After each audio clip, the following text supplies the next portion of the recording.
네. 자, 이번 시간에는 156페이지 논설문부터 이어가도록 하겠습니다. 자, 여러분 이제 오늘 이 시간에는요, 이 교재의 거의 끝부분까지 거의 내다를 겁니다. 생각을 해보면은 여러분들이 독해에 대해서 저와 이렇게 하나하나 한 문장을 다 분석하는 것보다는 어떤 방법으로 어떤 문제가 출제되는지에 대한 이해와 그다음에 여러분의 개인적인 어떤 학습이 조금 더 효율적이지 않나 싶은 생각도 분명히 있고요. 그래서 오늘 일단 제가 처음부터 이 논설문부터 뒤에 있는 끝까지 내용을 한번 달릴 테니까 여러분들도 좀 이렇게 가벼운 마음으로 좀 잘 따라와 주시고 제가 하지 않은 부분들에 대해서는 여러분들이 하나하나 좀 자세히 보면서 좀 이렇게 체크를 해주시면 될 것 같습니다.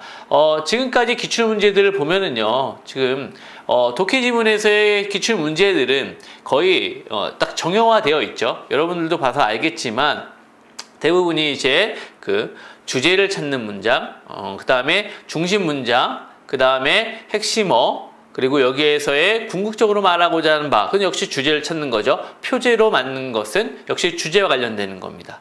그러니까 각 단락에서의 핵심 주제가 무엇인지 파악하는 게 가장 중요하다는 거. 그걸 여러분들이 끊임없이 연습하는 것이 독해에서는 굉장히 중요하다는 걸 알 수 있겠죠. 그 다음에 논설문에서의 주장하는 바가 무엇인지 찾는 거. 그 다음에 기행문에서는 어디를 여행했고 어떤 내용들을 언급했는지, 그러니까 여정견문 감상으로 나누는 거, 이런 것들을 이제 계속 시험 문제에 출제되는 것들로 볼 수 있는데 여러분들 어렵지 않습니다. 그쵸? 그리고 그 모든 글들의 서술 방식 묻는 거. 예. 그러니까 우리들이 이제 이 글들을 보면서 그런 부분에 초점을 맞춰가지고 보면 되니까 여러분들 하나하나 글을 분석할 때 중심 내용 찾는 거, 그리고 이 문단에서 쓰인 글의 내용 전개 방식, 여기에 좀 더 계속 집중을 해주시는 거 중요합니다. 자, 한번 볼게요. 일단 우리 논설문인데요. 논설문에서의 가장 중요한 특징은 바로 뭡니까? 자, 저기 볼게요. 논설문은 어떤 문제에 대한 자기의 주장이나 의견을 논리정연하게 펼쳐서 상대방의 이해와 동조를 얻으려는 글이다. 자, 핵심 키워드는요, 나는 뭐 하는 겁니까? 그렇죠. 주장하는 겁니다. 그 다음에 의견을 내세우는 겁니다. 그러면 독자는 어떻게 해야 돼요? 그렇죠. 이해하고요, 동조를 하면 되는 겁니다. 이 두 가지가 포인트라고 보면 돼요. 내가 말해, 상대방이 동의를 얻어. 그렇죠? 이게 주장과 그에 따른 설득, 이해, 이 내용이 바로 논설문의 핵심 내용입니다. 자, 특성 및 요건에 보면 명확, 공정, 타당, 논리, 그 다음에 정확성이 있죠. 그러니까 논설문에서는 이런 5가지의 특성이 분명히 나타나야 된다는 걸 기억하시고요. 짜임은 당연히 서론, 본론, 결론이 가장 일반적입니다. 기승전결도 있지만 이것은 그냥 서론, 본론, 결론으로 대부분 나뉜다 생각하시면 됩니다. 글을 한번 보면서 이해를 합시다. 첫 번째 지문은요, 같이 해볼게요. 서론 보세요. 문제를 제기하는 부분이라고 되어 있죠. 항상 논설문에서 서론 부분에는 바로 문제를 제기하고 있습니다. 어떠한 주장에 대해서 내가 이야기를 할 것인지에 대해 이야기를 한다고 보면 되죠. 전통 문화는 근대화의 과정에서 해체되는 것인가? 아니면 급격한 사회 변동의 과정에서도 유지될 수 있는 것인가? 전통 문화의 연속성과 재창조는 왜 필요하며 어떻게 이루어지는가? 외래 문화의 토착화, 한국화는 사회 변동과 문화 변동의 과정에서 무엇을 의미하는가? 자, 세 문장으로 3개의 문제 제기를 하고 있습니다. 자, 그러면서 다음 문장 갈게요. 이상과 같은 의문들 끊으세요. 이상과 같은 의문들이라는 것은 바로 가단락의 3개의 의문들 얘기하죠. 그 3개의 의문들은 오늘날 한국 사회에서 논란의 대상이 되고 있으며 입장에 따라 상당한 견해 차이도 드러내고 있다. 자, 논란의 대상, 견해의 차이. 그러니까 이런 여러 가지 문제들에 대해서 사람들은요, 이런저런 이야기들을 하고요, 그거에 따라 견해 차이를 보이고 있다는 겁니다. 전통의 유지와 변화에 대한 견해 차이는 오늘날 한국 사회에서 단순하게 보수주의와 진보주의의 차이로 이해될 성질의 것이 아니다. 근대화라고 하는 사회 구조적 변동이 문화 변화를 결정지을 것이기 때문에 전통 문화의 변화 문제를 사회 변동의 시각에서 다루어 보는 분석이 매우 중요하리라고 생각된다. 마지막 줄 밑줄 치고 별표. 그래서 이 글에서는요, 무엇을 다루겠다는 겁니까? 전통 문화의 변화 문제를 다루는 겁니다. 어떤 측면에서요? 사회 변동의 시각에서. 이게 바로 이 다음에 나올 본문의 내용이라는 겁니다. 전통문화라는 것이 무엇입니까? 그것에 대해서 여러분들 생각을 해보셨습니까? 라고 문제를 제기한 다음에 이 전통문화라는 것은 단순히 취급될 것이 아니다. 왜? 이런 의문들이 제기되고 있다. 그래서 이 의문을 해결하기 위해서는 어떤 측면에서 우리 살펴보자? 그렇죠. 자, 사회 변동의 시각에서 살펴보자. 자, 그러면 이제 본론에서는 우리가 그 측면에서만 바라보면 된다는 얘기입니다. 자, 본론 볼게요.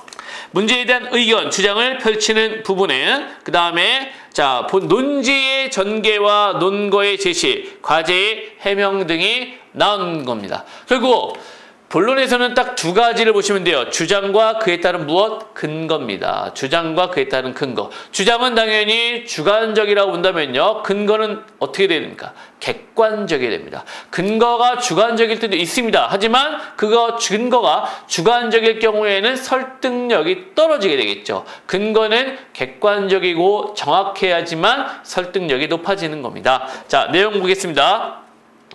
근대화라고도 불리는 사회 변동은 근본적이고도 광범한 사회 구조상의 변동이다. 전통사회는 사회 분화의 정도가 낮아 사회의 기본 단위도 소규모적이고 자급자족적이며 폐쇄적이고 정체적인 사회이다. 사회성원들은 거주지, 직업, 직위 등을 거의 바꾸는 일이 없이 혈연이나 지연으로 맺어진 동질적 사회성원과 함께 폐쇄적인 생활을 영위하는 것이 보통이다. 그와 같은 사회에서는 자연히 혈연이나 지연을 중요시하는 가족주의, 지방주의 등이 강하고 신분에 따른 위계적 인간관계가 강조되는 권위주의적 가치장이 지배적일 수밖에 없다. 자, 가에서 말하고자 하는 것은 무엇이었습니까? 전통사회의 구조적인 특징에 대해서 얘기하고 있습니다. 전통사회의 구조적인 특징. 여러분, 전통사회의 구조적인 특징은 바로 무엇입니까? 자, 한 지역 안에 머물면서 이사가지 않고 그 소규모로 정착해 살기 때문에 혈연, 지연 이런 것들이 굉장히 강하다는 겁니다. 친족사회가 유지되고 있고요. 그 마을에는 어떤 마을은 가면은 뭐 박씨만 모여 산다든지 이씨만 모여 산다든지 이런 것들이 굉장히 강하다는 거죠.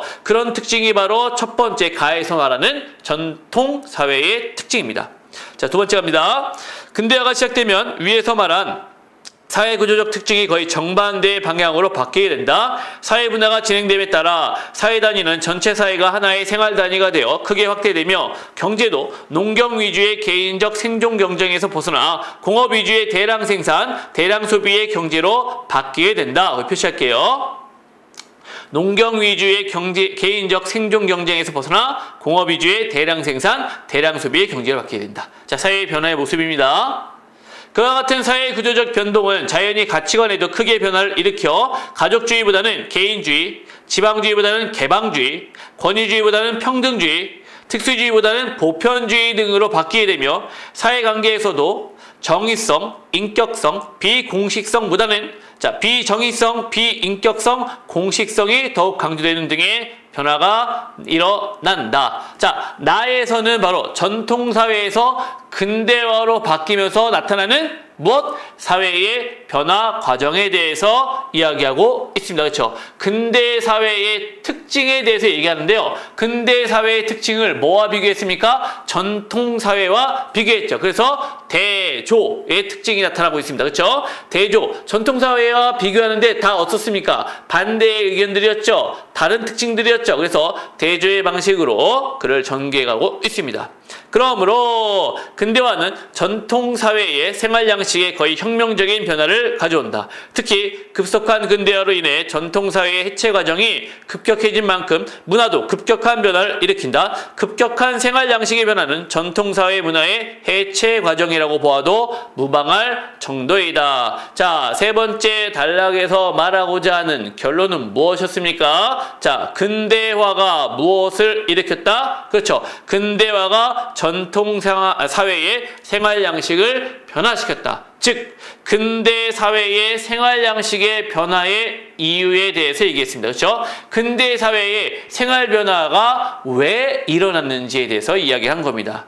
자, 왜 일어났습니까? 결국에는요, 일어난 이유는요, 결국에 근대화라는 어떤 사회적 변화가 그런 근대 사회를 일으켰다라고 이야기하는 겁니다. 보겠습니다. 이와 같은 전통사회의 해체는 물론 새롭게 변화하는 사회 구조에 대해서 전통적인 문화가 당면하게 되는 적합성의 위기에서 초래되는 것이다. 자, 수백 년 내에 생활 양식으로 유지되었던 전통사회의 문화가 사회 구조 변화의 속도에 맞먹을 정도로 신속하게 변화할 수는 없는 것이다. 자, 라에서 말하는 전통사회의 해체는 이라고 되어 있죠. 그러니까 전통사회의 해체의 이유가 나오고 있습니다. 전통사회의 해체의 이유는 바로 무엇입니까? 다른 거 아니죠? 바로 적합성의 위기가 되는 거죠. 적합성의 위기. 자, 근대화는 굉장히 빠르게 변화합니다. 근데 전통사회는 거기에 맞춰서 변할 수가 없는 거죠. 그러다 보니까 전통사회가 무너지고 근대사회로의 변화가 나타날 수밖에 없다는 겁니다. 자, 마지막 문단. 근대화의 저해 요인으로 간주될 정도로 적합성의 위기에 당면한 전통사회의 생활 양식은 새로운 사회 구조에 적합하도록 재조정되고 재적용되며 재창조될 시간적 여유를 가지기 어려운 경우가 많다. 그렇게 되면 이미 해체되어가는 전통적인 생활 양식을 대신할 근대적인 생활 양식은 근대화의 초기 단계에 있는 사회 내에서 자생적으로 형성될 수 없게 된다. 그러한 상황에서 근대적 사회 구조를 먼저 가지게 된 사회, 즉 선진 사회의 생활 양식을 수용하는 경우가 생기게 된다. 이러한 단계를 우리는 외래 문화의 차용기 표시할게요. 외래 문화의 차용기 이렇게 보면 되겠습니다. 그리고 외래 문화의 차용기라고 부를 수 있다. 근대화의 근대 사회는 어떤 형식으로 설정이 되었다고 얘기하는 겁니까? 자, 전통 사회가 근대화라는 시대적 변화에 발맞추어 변하지 못했습니다. 그렇기 때문에 전통사회가 근대화에 맞게 변화되기보다는 전통사회는 해체가 됩니다. 그렇다면 우리의 사회가 전통사회에서의 변화되는 모습을 가지고 있다기보다는 바로 새로운 사회는 어디요? 그렇죠. 기존의 근대화가 되어 있던 서구 사회의 것을 그대로 답습하는 형태가 된다는 것이죠. 사실 우리의 생활, 주거 양식은 한옥이라는 그리고 초가집과 기와집이라는 이런 전통적인 대가족의 시스템을 가지고 있던 나라였습니다. 하지만 이런 주거 문화의 형태가 서구 문화에 유입이 되면서 아파트와 그 다음에 빌라, 다세대 주택으로의 변화 양식을 가져왔고요. 그러면서 핵가족 시대, 즉 대가족이 모여 사는 게 아니라 각 가족이 분리되어 사는, 지금은 오히려 이제 1인 가구 시대가 많이 펼쳐지고 있죠. 그러다 보니까 점점점 큰 평수의 아파트도 줄어들고 있는 형태고, 그러니까 큰 평수의 집들이 줄어들면서 작은 평수의 집들이 유지되고 있는 그런 형태로 지금 변화되고 있는 겁니다. 전통사회는 예로부터 이제 친족사회와 혈연, 지연, 학연 등이 굉장히 뛰어났던 시대라고 본다면 지금의 근대화 시대는 조금 더 어떻습니까? 굉장히 빠른 변화와 함께 그런 것들이 해체되어 가고 있다는 겁니다. 사실 우리나라 아직도 그런 부분들이 많이 적용이 되고 있지만 현재 보면은 많이 해체되어 가고 있는 게 분명히 사실이기도 합니다. 자, 그럼 이제 마지막 그 다음 부분에 보도록 할게요. 자, 근대화라고 불리는 사회의 구조 변화가 충분히 진행되어 있지 않은 상태에서는 상당한 부분에 전통적인 생활 양식이 아직도 많이 보존된 상태에서 외래적인 행위 양식도 적지 않게 도입된다. 이와 같은 중간적인 단계에서의 문화는 일종의 혼합 문화 형태를 취하게 된다. 표시할게요. 혼합 문화.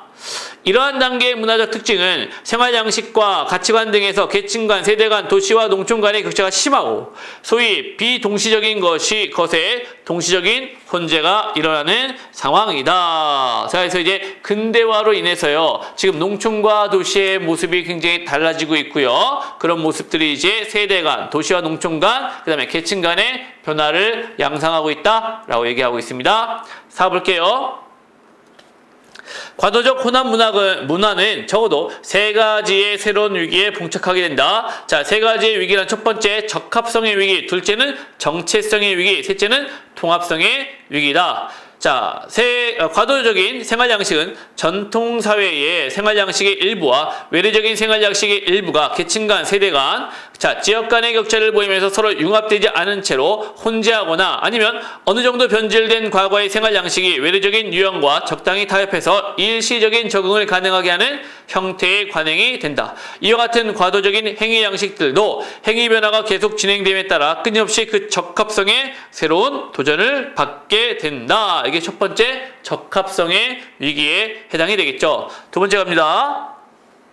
과도적인 문화 속에는 한국 사회에 적합성을 가지지 못하는 차용된 외래 문화가 많다. 그와 같은 차용 문화는 사회 구조의 변화에 따른 전통 문화의 해체에 의해서 일어나는 문화적 공백을 메우기 위해 도입된 외래 문화이기 때문에 충분히 선택적으로, 비판적으로, 주체적으로 수용되었다기보다는 끊어요. 그러니까 자, 선택적, 비판적, 주체적이 아닌 겁니다. 자, 모방, 도입.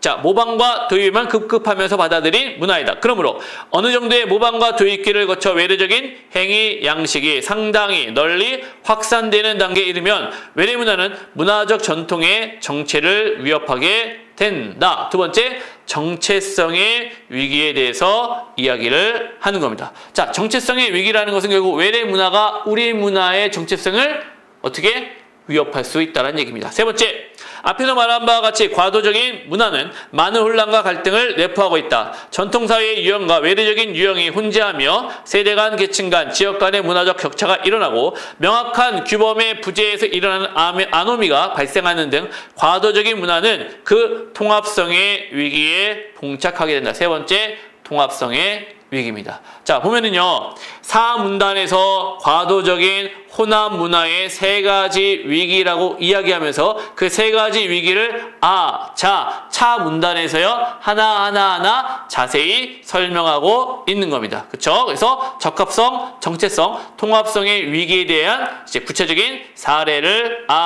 차에서 설명하고 있습니다. 자, 가볼게요, 그러면요. 문화적 전통은 과거의 문화 유형을 의미한다기보다는 현재의 적합성을 가지는 문화적 유산을 뜻한다. 곧 근대화가 계속되더라도 적합성을 상실하지 않으면서 우리의 문화적 정체를 살려주는 문화적 연속성을 발견하는 일이 문화적 전통을 확립하는 길이다. 그렇게 하기 위해서 우리는 전래의 관행을 재조정하고 재적용하며 재창조해야 할 경우도 있을 것이다. 이게 표시해야 되겠죠? 전래의 관행을 재조정, 재적용, 재창조.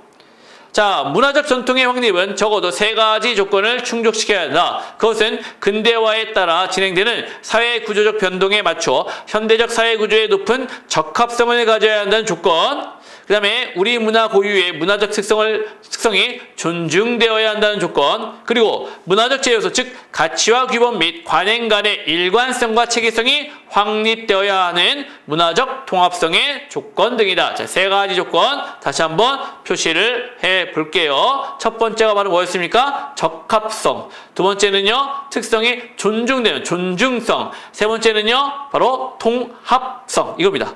그와 같은 세 가지 조건을 충족시키는 문화적 전통 확립 내지는 새로운 한국 문화의 창조를 위해서는 우리는 다음과 같은 노력을 경주해야 된다. 자, 이제 다음 문단에 뭐 나오는 겁니까? 세 가지 조건을 충족시키기 위한 노력이 나오겠죠.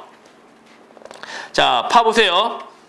첫째, 노력입니다. 첫 번째, 우리는 한국 사회가 경험하고 있는 사회 변동의 성격을 정확하게 이해해야 된다. 첫 번째, 자, 표시할게요. 사회 변동의 성격을 정확하게 이해해야 한다. 즉, 한국 사회의 구조는 어떤 방향으로 어떻게 변화하고 있는지를 명확하게 이해한 다음 미래 사회의 구조에 높은 적합성을 가지는 문화 유형을 형성하고 발전시켜야 된다. 두 번째, 우리는 현대 사회 구조의 적합성과 연속성을 유지할 수 있는 문화적 전통의 발견과 연구에 집중적인 노력을 기울여야 된다. 표시.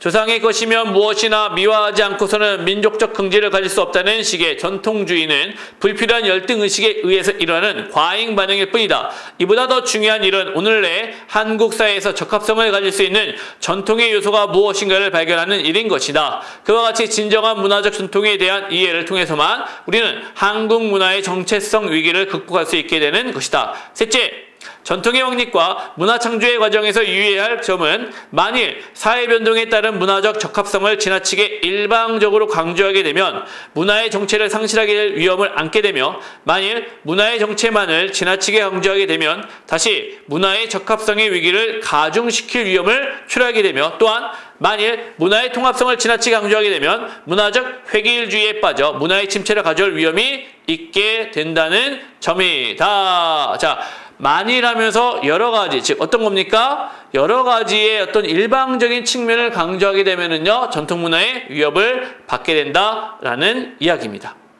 자, 그러므로 우리는 문화의 적합성, 정체성, 통합성에 대하여 다음과 다같이 관심을 두고 세 가지 조건을 동시에 충족시키는 문화를 형성해 나가야 한다. 그렇게 함으로써 한국의 문화적 전통은 자연스럽게 연속성을 가지게 되며 동시에 세계적인 보편성을 지향할 수 있게 되는 것이다. 자, 마지막 결국 적합성, 정체성, 통합성을 지닌 전통 문화의 형성을 어떻게 됩니까? 자, 유지하면서 필요하다는 이야기를 하고 있는 겁니다. 자, 이제 결론 부분으로 가보도록 하겠습니다. 급속한 근대화를 경험한 사회의 문화 변동은 사회 구조의 변화에 의해서 전통 사회의 문화가 적합성의 위기를 맞이함으로써 급속하게 해체되기 시작한다. 이로 인해서 생겨나는 문화적 공백을 메우기 위하여 외래 문화가 도입되고 모방되는 문화의 차용기를 거치면서 문화의 세대 간 계층 간의 갈등과 혼란이 심화되며 가치 간의 혼란과 왜곡, 이중구조 등을 드러내는 아노미성을 지닌 과도기적 혼합 문화가 일시적인 적응 기제로서 나타나게 된다. 그와 같은 과도적 혼합 문화는 결국 새로운 적합성의 위기, 정체성의 위기, 통합성의 위기 등에 일시적 당면하게 된다. 그와 같은 세 가지 위기를 효과적으로 극복하는 과정에서 문화적 전통은 자연스럽게 확립되고 외래 문화의 토착화, 한국화 등도 효과적으로 이루어지며 그 결과로 새로운 한국 문화가 창조된다. 따라서 이런 문화 변동의 과정에 비추어 오늘날 한국 문화가 어떻게 문화가 당면한 문제는 적합성과 정체성, 통합성을 동시에 충족시키는 문화를 어떻게 창조하느냐는 문제로 압축된다. 자, 가달락은요, 어디서 많이 본 듯하죠? 그렇습니다. 본문의 내용을 요약 제시하고 있는 겁니다. 완벽하죠, 그렇죠? 완전히 본문에 있는 내용을요, 자, 처음부터 끝까지 요약 제시하고 있습니다. 이처럼 문화 창조의 과업은 단순한 문화적 복고주의에 의해서도 문화의 획일주의에 의해서도 제한 없는 개방주의에 의해서도 이루어질 수 없을 것이다. 따라서 이러한 모든 과업을 위해 가장 중요한 일은 우리가 한국의 문화적 전통, 즉 살아있는 문화의 유산을 더 잘 이해하도록 연구해내는 일과 한국 사회가 경험하고 있는 사회 변동 성격을 학문적으로 규명하는 일이다. 그와 같은 이해와 연구의 바탕을 둔 과학적 조명 위에서 한국 문화의 적합성의 문제, 정체성의 문제, 통합성의 문제를 해결할 기준이 마련될 것이며 그러한 기준에 따라 오늘의 한국 문화가 당면하고 있는 세 가지 위기를 극복해 나감으로써 과거로부터 현재에 걸쳐 미래에까지 연속되는 한국 문화의 전통이 확립될 수 있을 것이다. 자, 마지막 줄을 쫙 표시해야 될 것 같습니다. 여러분, 바로 맨 마지막 줄에 나와 있는 한국 문화의 전통이 확립될 수 있을 것이다. 표시하세요. 이 글에서 글쓴이가 주장하고자 하는 것은 결국 뭐였습니까? 한국 문화의 전통이 확립될 수 있는 이유. 그러니까 어떻게 해야 한국 문화의 전통이 확립될 수 있느냐? 세 가지 조건. 뭐였습니까? 자, 첫 번째가 뭐였습니까? 바로 정체성. 두 번째, 적합성. 세 번째, 통합성이죠. 이 세 가지의 문제를 해결하지 않으면 안 된다. 이게 바로 이 글에서의 논지였습니다. 자, 어떻습니까? 지금 보면은 서론 부분에서 문제를 제기하고요. 우리는 이런 것에 대해서 살펴보겠다라고 이야기를 한 다음 본론에서 그 이야기들을 하나하나 풀어냈습니다. 그리고 결론에서는요, 다시 한번 본문에 있는 내용을 요약하면서 자신의 주장을 정리하는 이런 글로 이어지고 있죠. 이게 바로 논설문의 구성 요소가 되는 겁니다. 그럼 모든 논설문이 이러느냐? 꼭 그렇지만은 않죠. 모든 논설문이 꼭 이러한 형식을 바탕으로 하지 않지만 대다수의 논설문은 이러한 형식으로 되어 있다는 점. 그러니까 여러분은 글을 읽을 때 논설문이라는 것을 알게 된다면 바로 이러한 글의 특징을 기억하고 글을 읽어 나가야 된다는 점. 이게 중요한 포인트가 되겠습니다. 아시겠죠? 자, 그 다음 지문을 보면은요. 일단 자 4의 논설문에 두 가지 유형이 있습니다. 자, 첫 번째가 논증적, 두 번째는 설득적입니다. 자, 논증적과 설득적 논설문의 특징에 대해서는 여러분 정리해놨으니까 읽어보시고요. 5번에 논설문의 독해 요령, 좀 전에 얘기했습니다. 주장이 무엇인지 찾아보고요. 서로 물론 결론에 나눴을 때 각각의 특징들이 어떤 것들이 나타나는지를 보면서 읽어내는 것이 중요하다는 이야기를 적어놨습니다.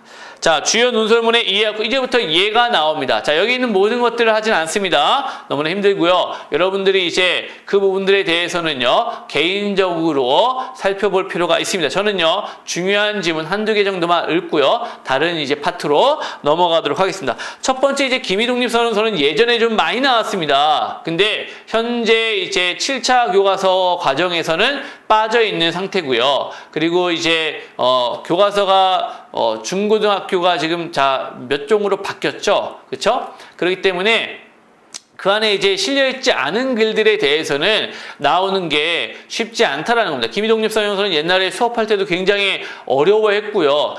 이제 수험생 여러분들도 굉장히 이제 난해했던 지문인데 아마도 이제는 앞으로 나오지 않지 않을까라는 예상을 조금 조심스럽게 해봅니다. 하지만 워낙 공무원 시험이 도깨비 시험이라 또 언제 낼지는 모릅니다. 그래서 내용 정도는 파악해 놓는 건 나쁘지 않고요. 내용을요, 일단은 현대어 풀이 위주로 일단은 기억을 해 놓으시고, 그 다음에 원문에 있는 한자어에 대해서 지난번에 기출문제를 보면은요, 한자어의 음을 안 다른 경우도 있습니다. 그러면은 한자를 읽을 줄 알아야 되잖아요. 그렇기 때문에 그 한자어를 보고 이제 읽는 한번 훈련 정도는 가볍게 하세요. 너무나 깊이 있게 할 필요는 없을 것 같습니다. 자, 두 번째 지문은요, 몇 페이지에 있냐면은요, 자, 172페이지입니다. 민족문화의 전통과 계승. 자, 이것도 역시 같은 7차 교과서에 실려있던 지문인데, 기미독립선언서와 함께 내용이 이제 좀 쉽고요. 많이 이렇게 인용이 되고 있습니다. 그렇기 때문에 한번 여기에 대해서는 간략하게 좀 언급을 하고 넘어가도록 하겠습니다. 자, 가부터 볼게요. 우리는 대체로 머리끝에서 발끝까지를 서양식으로 꾸미겠다. 자, 서양식 표시해 놓고요. 목은 잘라도 머리털은 못 자른다. 고 하던. 자, 이런 건 인용이죠, 인용. 구한말의 비분 관계를 잊은 지 오래다. 외양뿐 아니라 우리가 신봉하는 종교, 사상, 예술, 이 모든 것이 대체로 서양적인 것이다. 우리가 연구하는 자 학문 표시해 놓으세요. 그러면은 뭐뭐뭐죠? 자, 외양, 종교, 사상, 예술, 학문. 다 서양적인 것의 사례입니다. 피와 뼈와 살을 조상에게서 물려받았을 뿐 문화라고 일컬을 수 있는 거의 모든 것이 서양에서 받아들인 것들인 듯 싶다. 이러한 현실을 앞에 놓고 민족문화의 전통을 찾고 이를 계승하자고 한다면 표시할게요. 민족문화의 전통을 찾고 이를 계승하자. 이게 바로 글쓴이의 주장입니다. 자, 이게 주장이에요. 이것은 편협한 배타주의나 국수주의로 오인되기에 알맞은 이야기가 될 것 같다. 표시. 배타주의, 국수주의. 자, 이 부분은 바로 그 자신의 글쓴이의 주장에 대한 뭡니까? 논란의 반론이 되는 거죠. 그러면 민족문화의 전통을 말하는 것이 반드시 보수적이라는 멍해를 메어야만 하는 것일까? 이 문제에 대한 올바른 해답을 얻기 위해서는 자, 전통이란 어떤 것이며 1번. 그것을 어떻게 계승되어 왔는가? 2번. 자, 글쓴이가 말하고자 하는 건 바로 뭡니까? 두 가지입니다. 자, 이 사람의 주장에 대해서 이야기를 해보도록 하겠습니다. 자, 서론에서는요. 자, 이 사람이 앞에 인용이라는 걸 통해서 우리나라가 대부분 뭐예요? 머리끝부터 발끝까지 문화라고 일컬을 수 있는 모든 것이 서양식이라고 이야기하면서 문제를 제기하고 있습니다. 그렇기 때문에 민족문화의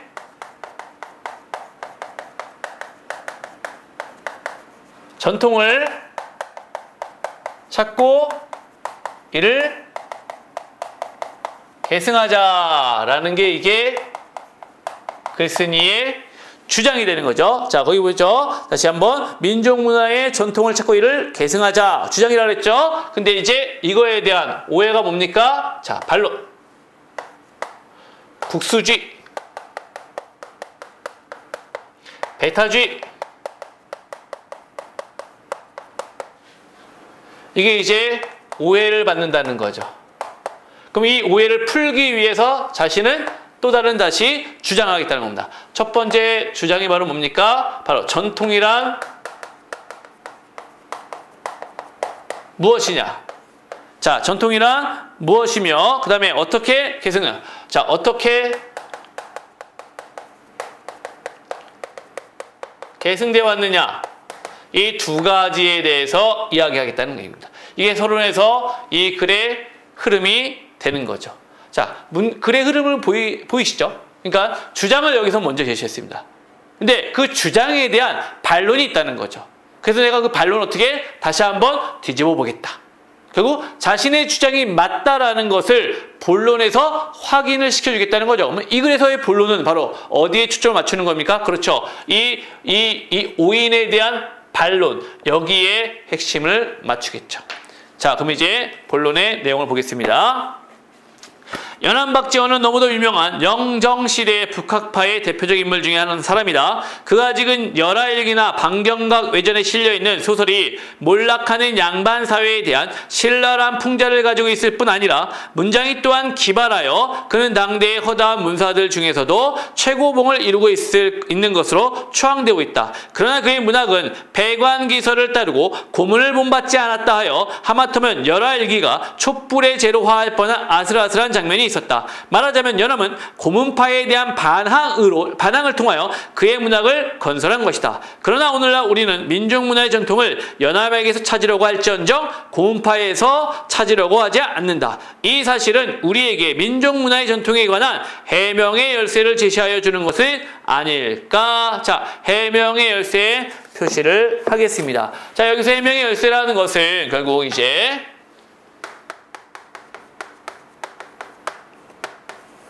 본론 1의 내용부터 살펴보면서 이해를 하겠습니다. 자, 본론 1에서는 연암 박지원의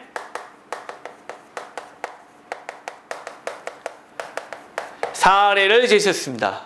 이 사람은요, 고문파의 문학을 본받지 않고요, 배관기설을 따랐습니다.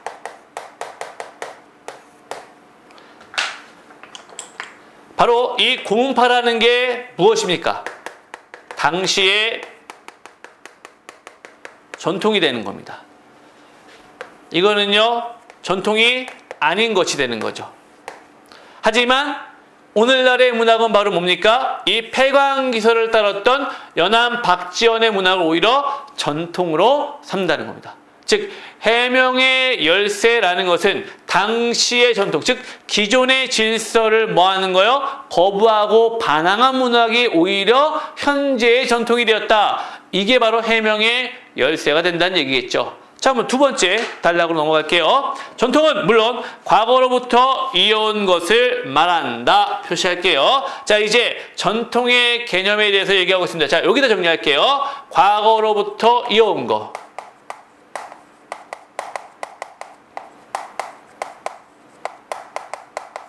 전통이란 과거로부터 이어온 겁니다. 전통은 대체로 그 사회 및 그 사회 구성원인 개인의 몸에 배어있는 것이다. 그러므로 스스로 깨닫지 못하는 사이에 전통은 우리의 현실에 작용하는 경우가 있다. 그러나 과거로부터 이어온 것을 무턱대고 모두 전통이라 한다면 인습이라는 것과의 구별이 서지 않을 것이다. 인습 역시 뭡니까? 과거로부터 이어온 것입니다. 공통점이 되겠죠. 자, 우리는 인습을 버려야 할 것이라고 생각하지만 계승해야 할 것이라고 생각하지는 않는다. 그러면 두 번째, 전통이라는 것은 계승해야 되는 것. 여기서 우리는 과거에서 이어온 것을 객관화하고 이를 비판하는 입장에 서야 할 필요를 느끼게 된다. 그 비판을 통해서 현재의 문화창조에 이바지할 수 있다고 생각되는 것만을 우리는 전통이라고 불러야 할 것이다. 거기 표시하고 별표 칠게요. 현재의 문화창조에 이바지.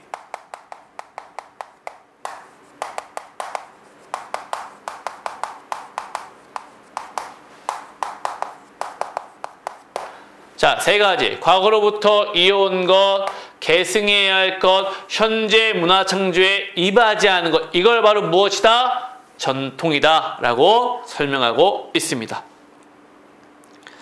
자, 그 비판을 통해서 현재의 문화 창조에 이바지할 수 있다고 생각되는 것만 우리는 전통이라고 불러야 할 것이다. 이같이 전통은 인습과 구별될 뿐더러 또 단순한 유물과도 구별되어야 한다. 현재에 있어서의 문화 창조와 관계가 없는 것을 우리는 전통이라고 부를 수 없기 때문이다. 자, 이제 본론 두 번째 내용입니다. 본론 두 번째 내용은요, 바로 전통의 개념을 설명했죠. 자, 이 전통의 개념은 내가 위에 이렇게 정리해 놨습니다. 이 개념을 뭐와 비교했습니까? 그렇죠. 인습과 유물과 비교, 대조했습니다. 그러니까 여기에서는 비교와 대조의 기법이, 설명 방식이 쓰이고 있다는 거죠. 그러므로 어느 의미에서는 고정불변의 신비로운 전통이라는 것이 존재하기보다는 오히려 우리 자신이 전통을 찾아내고 창조한다고도 할 수 있다. 따라서 과거에는 훌륭한 문화적 전통의 수산으로 생각되던 것이 후대에는 버림을 받게 되는 예도 또한 허다하다. 한편 과거에는 돌보아지지 않던 것이 후대에 높이 평가되는 일도 또한 한두 가지가 아니다. 연암의 문학은 바로 그러한 예인 것이다. 비단 연암의 문학뿐만이 아니다. 우리가 현재 민족 문화의 전통과 명맥을 이어준 것이라고 생각하는 거의 모두가 그러한 것이다. 신라의 향가, 고려의 가요, 조선시대의 사설, 시조, 백자, 풍속화 같은 것이 다 그러한 것이다. 여기까지. 그러면 다 단락에서 그러므로 해가지고 나와 있죠. 그러면 세 번째, 본론의 세 번째 단락에서 바로 전통이란 무엇이다고 하면서 그 전통의 예시, 사례들을 설명해 놨습니다. 바로 어떠한 특징을 지니고 있다라는 겁니까? 바로 과거에는 전통이 아닌 것이 오히려 현재에는 전통으로 인정받는다는 거죠. 그 근거가 뭐였다고요? 그렇죠. 현재 문화 창조에 이바지할 수 있다라는 근거를 제시한 겁니다. 한편, 자, 그럼 이제 봐봐요. 본론의 1, 2, 3을 통해서 우리는 첫 번째 뭐요? 전통이란 무엇이다 라는 것에 대한 이해를 한 겁니다. 그리고 한편 그랬죠. 그러니까 이제 뭐 설명할까요? 그렇죠. 두 번째, 어떻게 계승할 것인가를 설명할 거란 얘기죠. 보세요. 한편 우리가 계승해야 할 민족문화의 전통으로 여겨지는 것들이 연암의 예에서 알 수 있는 바와 같이 과거의 인습을 타파하고 새로운 것을 창조하려는 노력의 결정이었다는 것은 지극히 중대한 사실이다. 창조, 동그라미 칠게요. 세종대왕의 훈민정음의 창제 과정에서도 이 점은 뚜렷이 나타나고 있다. 만일 세종이 고루한 보수주의적 유학자들에게 한글 창제의 뜻을 굽혔던들 우리 민족 문화의 최대 걸작품인 햇빛을 못 보고 말았을 것이 아니겠는가. 원효의 불교신앙이 또한 그러하다. 두 번째, 원효의 불교신앙. 원효는 당시의 유행인 서학을 하지 않았다. 그 원효의 화엄경소가 중국의 화엄종의 제3조 현수가 지은 화엄경 탐연기의 본이 되었다. 원효는 여러 종파의 분립이라는 불교계 인습에 항거하고 여러 종파의 교리를 통일하여 해동종을 열었다. 그뿐만 아니라 모든 승려들이 귀족 중심의 불교에 만족할 때 스스로 마을과 마을 돌아다니며 배 없는 사람에게 전도를 하기를 꺼리지 않은 민중불교의 창시자가였다. 이러한 원효 정신은 우리가 이어받아야 할 귀중한 재산이 아닐까? 겸재 정선, 단원 김홍도 혹은 해원 신윤북의 그림에서 도 이런 정신을 찾을 수 있다. 자, 세 가지 사례가 지금 나왔어요.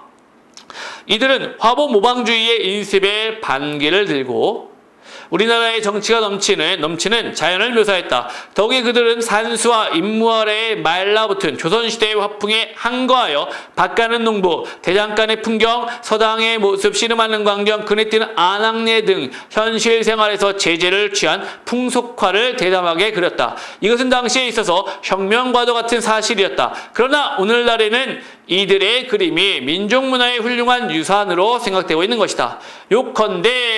요약컨대 민족문화의 전통은 부단한 창조활동 속에서 이어온 것이다. 자, 창조활동, 동그라미, 별표.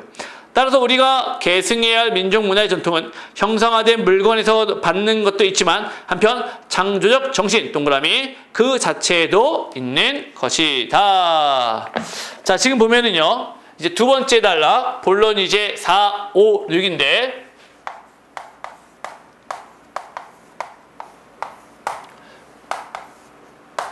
본론 4, 5, 6을 정리하겠습니다. 첫 번째는 세종대왕의 훈민정음을 얘기하고 있어요.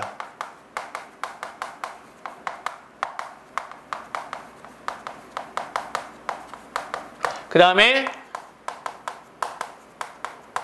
원효의 해동종에 대해 되겠고요. 그 다음에 겸재정선과 단원 김홍도, 해원 신윤복의 풍속화에 대해서 얘기하고 있습니다. 자, 이렇게 지금 해동종이 아니라 지금 화엄종 불교신앙 맞죠? 예, 해동종 맞죠? 제가 지금 잠깐 맞을 겁니다. 자, 그래서 불교신앙까지 얘기했는데, 자, 얘는요, 훈민정음에 반대되는 게 뭐였습니까? 자, 가해보세요. 훈민정음에 반대되는 게 바로 뭐였습니까? 자, 여기 보면은요, 보수주의적 유학자 있죠? 보수주의적 유학자. 보수주의적 유학자.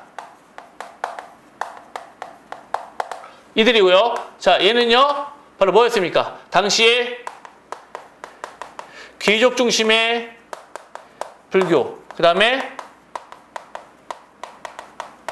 중국의 화엄종, 그쵸? 중국에 있는 화엄종에 이제 그거를 본이되었다 그랬죠? 여기 이거 지금 제가 잘못 적었습니다. 해동종을 열었는데 거기 보면 귀족 중심의 불교에서 민중 불교를 얘기한 겁니다. 자, 그러면 저기 화엄종의 이거는 죄송해요.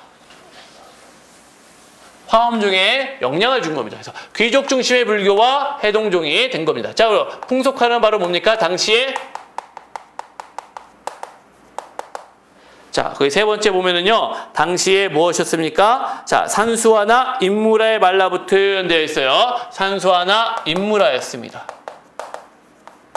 이겁니다. 자, 보세요. 그러면요, 여기에 있는 이쪽에 있는 내용들이 바로 뭡니까? 당시의 전통입니다. 그렇죠? 이쪽이 바로 뭐예요? 그것을 거부하고 새롭게 창조한 전통입니다. 네, 오늘날에는 바로 뭐예요? 이것을 인습으로 보고 얘네를 전통으로 본다 그랬죠. 그래서 이제 칠문단에서 우리가 뭐라고 얘기합니까? 칠문단에서 이 모든 것들을 포함해 갖고 바로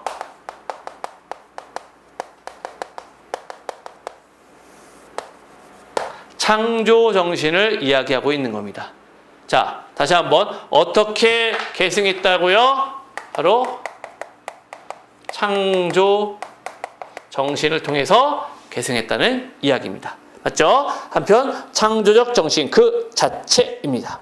자, 마지막 이제 결론 보겠습니다.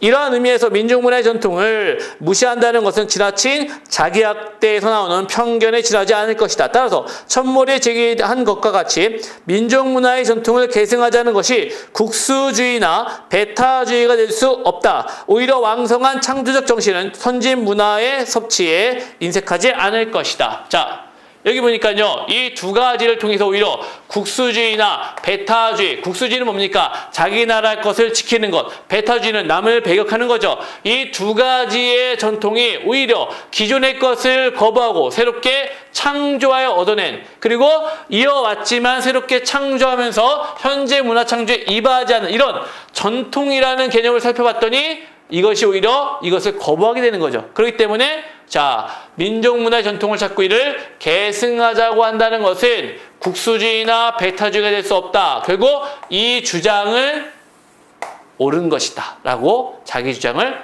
정당화시키고 있는 겁니다.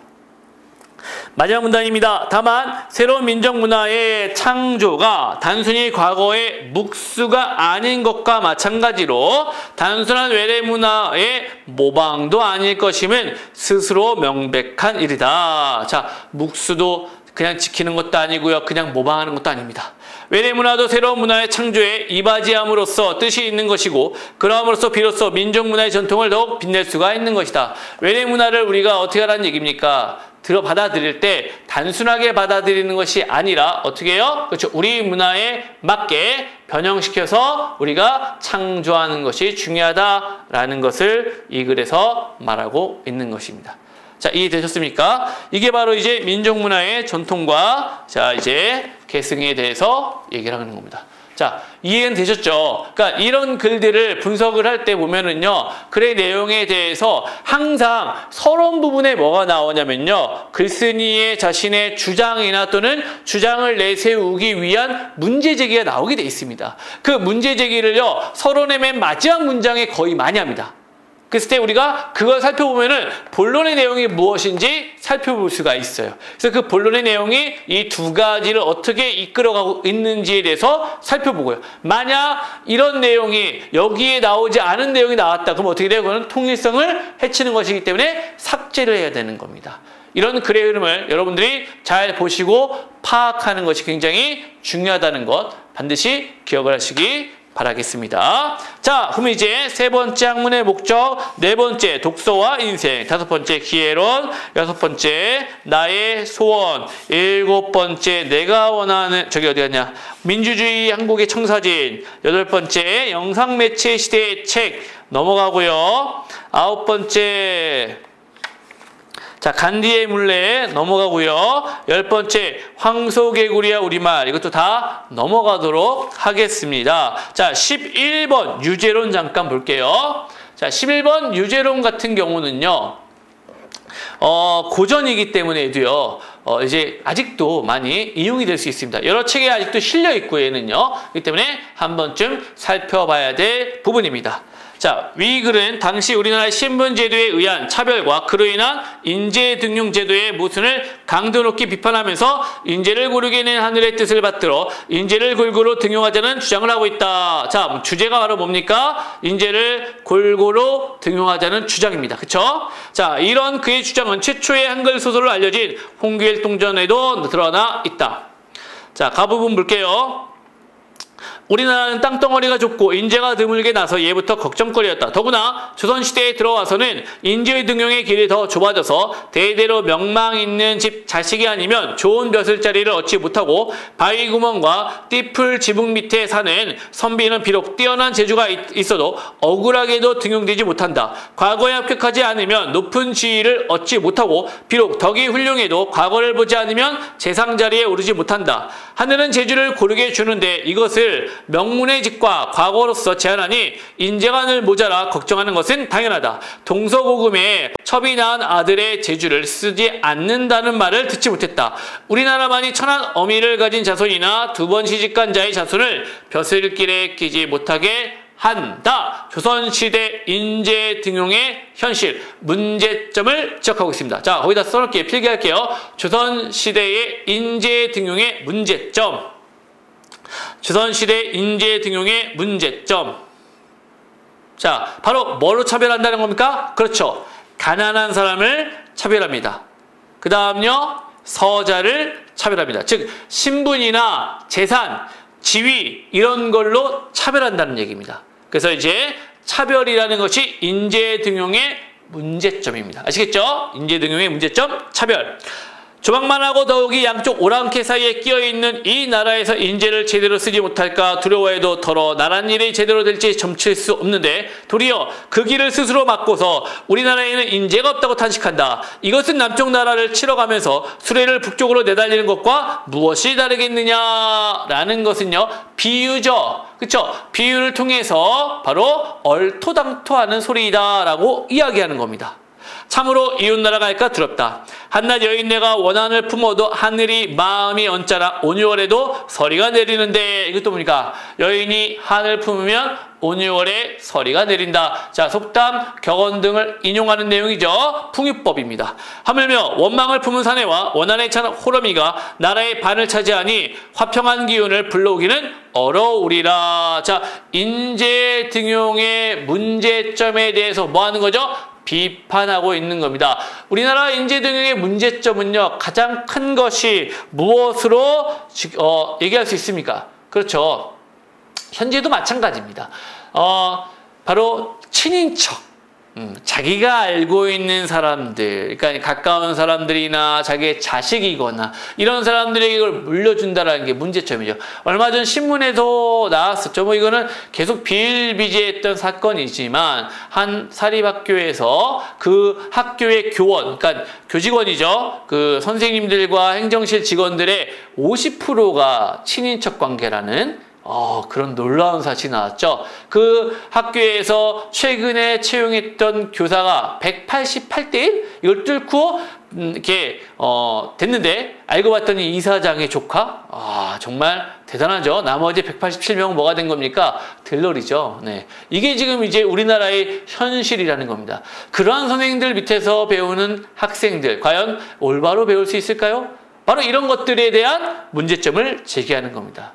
참 쉽지 않죠. 그렇죠? 이게 굉장히 쉽지 않은 문제입니다. 그러니까 조선시대에서도 이런 문제를 제기했는데 그게 지금 21세기인 2010 몇 년? 5년에도 이런 일들이 일어난다는 게 믿어지지가 않는 거죠.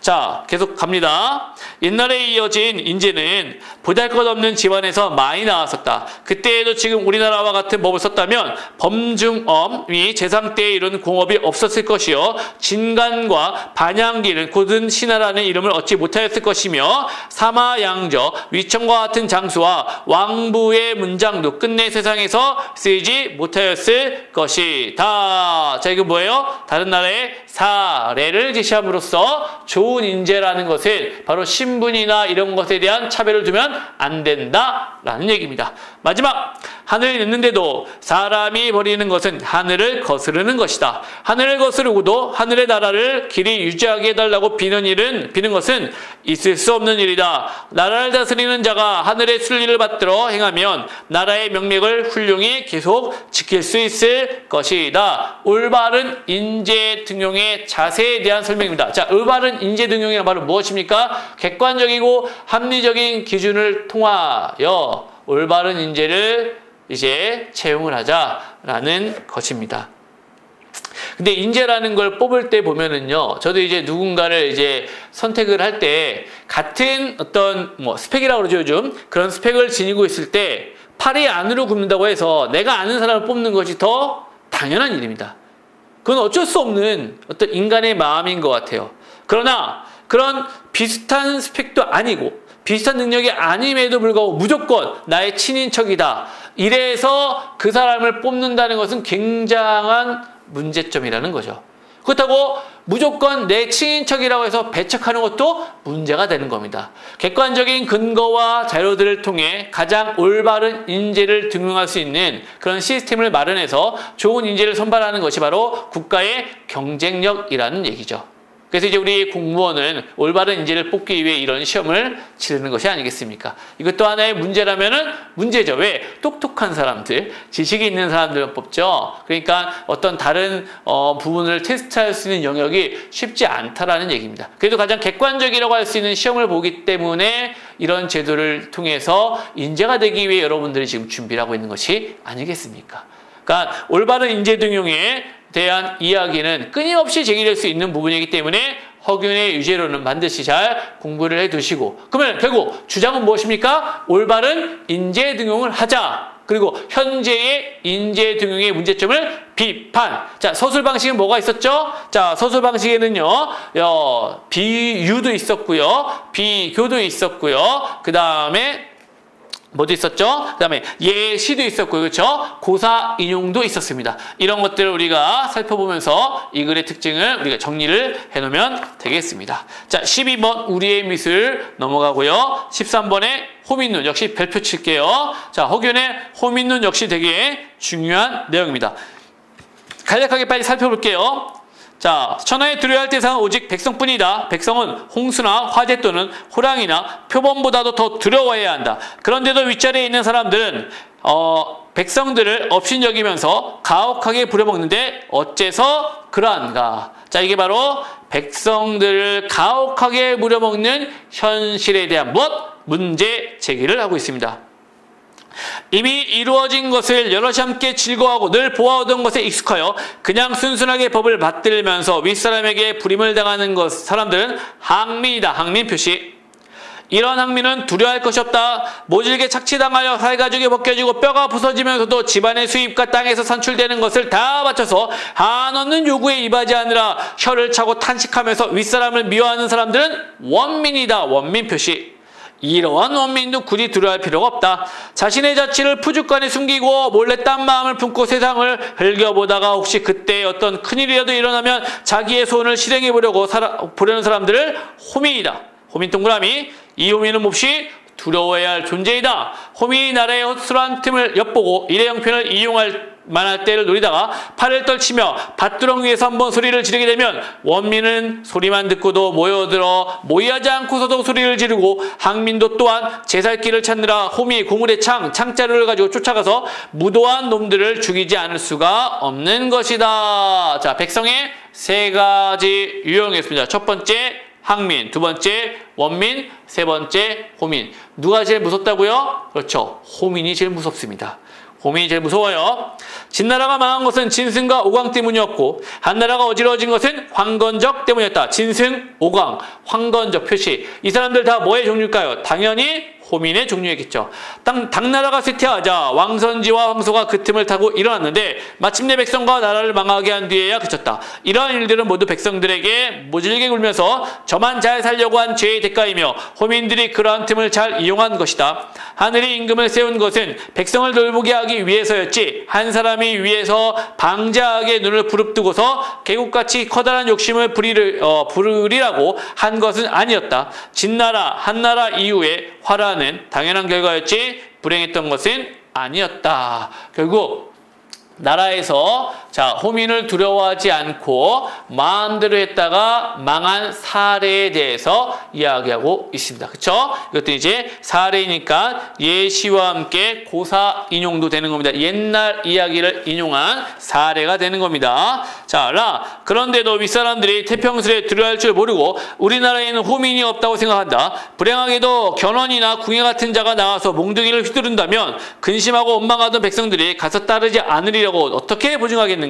기주 양주에서와 같은 천지를 뒤엎는 반란은 발을 구부리고 기다리고 있을 것이다. 백성을 다스리는 사람이 두려워해야 할 만한 형세를 명확하게 알아서 시위와 바퀴를 굳힌다면 오히려 제대로 된 정치를 할 수 있을 것이다. 마지막 두 줄 발표. 다스리는 사람이 두려워해야 할 만한 형세를 명확하게 알아서 시위와 바퀴를 굳힌다면 오히려 제대로 된 정치를 할 수 있을 것이다. 올바른 정치에 대한 권계가 되는 겁니다. 한마디로 호민을 두려워하고 제대로 된 정치를 하여 호민들이 일어나지 않고 그러지 않아도 잘 다스리는 나라를 만들어야 된다라는 게 호민론에서 주장하는 내용이 되는 거죠. 여러분들도 지금 보면은 이 호민론 역시 지금 현재 시점에 많이 적용될 수 있는 겁니다. 우리가 알고 있던 4.19 의거 역시 어떻게 보면은 학생들의 그 힘에 의해서 일어났던 것이죠. 그렇죠?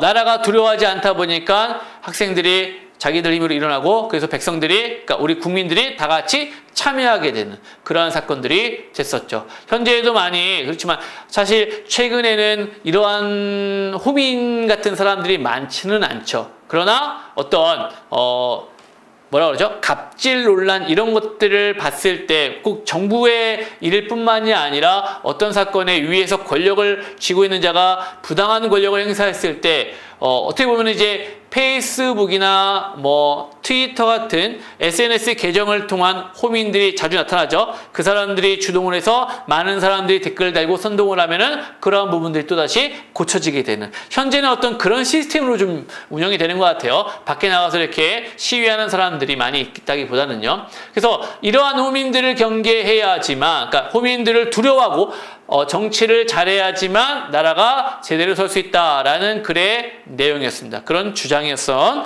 글입니다. 그러니까 이 부분도 여러분들이 잘 보시고요. 거기에 있는 주제, 백성들에 대한 위정자들의 인식과 태도 변화를 촉구하는 주제 표시해놓고요. 표현들, 고사의 활용도 있었고요. 그 다음에 타산지석 표시하세요. 타산지석 타산지석은 남의 산에 돌이란 뜻으로 남의 허점, 남의 잘못된 점을 본받아서 자신은 그러지 말자라는 태도를 얘기하는 거죠. 그래서 타산지석의 교훈을 가지고 있다라는 것도 기억을 하시면 되겠습니다. 자, 그 다음부터가 이제 기행문의 내용이 되는데요. 자, 이 부분부터는 다음 시간에 이제 연결해서 제가 이 기행문부터요, 쭉 어디까지냐면은요, 문제풀이까지 끝낼 겁니다. 그러니까 이 기행문부터의 문제풀이까지는요, 여러분들 일단은 거기 217쪽에 문제는 여러분들이 해오셔야 되고요. 쭉 끝까지입니다. 끝까지 양이 상당히 많습니다. 이 뒤에 있는 문제풀이를 중심으로 다음 시간에는 수업을 할 테니까 여러분들 문제를 반드시 풀어 오시기를 바라겠습니다. 자, 오늘 수업 여기까지 하겠습니다. 감사합니다.